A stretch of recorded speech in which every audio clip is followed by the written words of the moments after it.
Basic question. ఇక్కడ ఒకటి ఏంటి అంటే, ఇప్పుడు డైలాగులు అయితే బాగున్నాయి. ఇప్పుడు చివరి డైలాగ్ మనదైతే ఆ కిక్కే వీరప్ప అని అత్తారింటికి దారేదిలో మంచి ఫేమస్ డైలాగ్. ఇలాగనే సీజ్ ద షిప్ ఇది ప్రెజర్ ఫ్రమ్ సెంట్రల్ గవర్నమెంట్ అది బాగుంది. దానికి మంచి బ్యాక్గ్రౌండ్ మ్యూజిక్ ఇవన్నీ కూడా బాగున్నాయి, తప్పేం లేదు. ఒకసారి పవన్ కళ్యాణ్లో ఏదో డైలాగ్ చెప్పాలనో లేకపోతే ఏదో క్రేజ్ సంపాదించాలనో నేను చెప్పాడని నేను అనుకోను.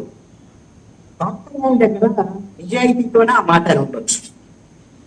కానీ ఒక డిప్యూటీ సీఎంగా ఏదైనా ఒక పని చేసేటప్పుడు మనం చేస్తున్నటువంటి పని మీద ఎంతో కొంత అవగాహన కల్పించుకొని, ఎందుకంటే ఆఫీసర్ చాలా మంది ఉంటారు, ఆ విధమైనటువంటి ప్రయత్నం చేస్తే భవిష్యత్తులో అబాస్ పాల్గొనకుండా ఉండేదానికి అవకాశం ఉంది.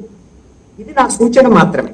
అలాగని ఆయన అబాస్ పాలు అవుతాడా లేదనేటువంటిది మనం భవిష్యత్తులో చూద్దాం. ఎందుకు అనంటే ఇప్పుడు రేపొద్దున వస్తుంది షిప్ సీజ్ అయిందా పుష్ప అనే డైలాగులు వస్తాయి, మీమ్స్. మరి అది షిప్ సీజ్ అయిందా లేదనేటువంటి చెప్పాలి కదా. మన రఫీ గారు ఒక ఇన్సూరెన్స్ ఇచ్చేసారు. ఏమనంటే అసలు అంతర్జాతీయ స్థాయిలో ప్రభుత్వాలు వచ్చినా సరే మా పవన్ కళ్యాణ్ మా ప్రభుత్వము ఒక ఆదేశాలు జారీ చేస్తే ఆ షిప్ లాంగరేసినటువంటి షిప్ ఒక గజం అటు ఇటు కూడా కదలతో ఎక్కడికి పోదు, ఎవరేం చేయలేరు అని చెప్పేసి.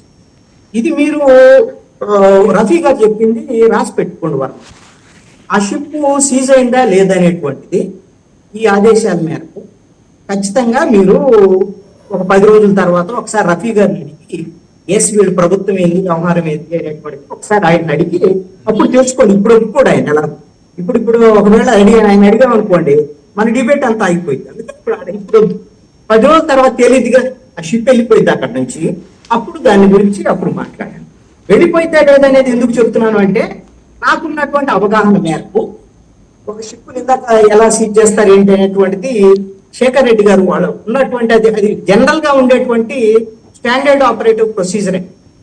కోర్టు అన్నా జోక్యం చేసుకోవాలి, కోర్టు ఆదేశాలు ఇవ్వాలి,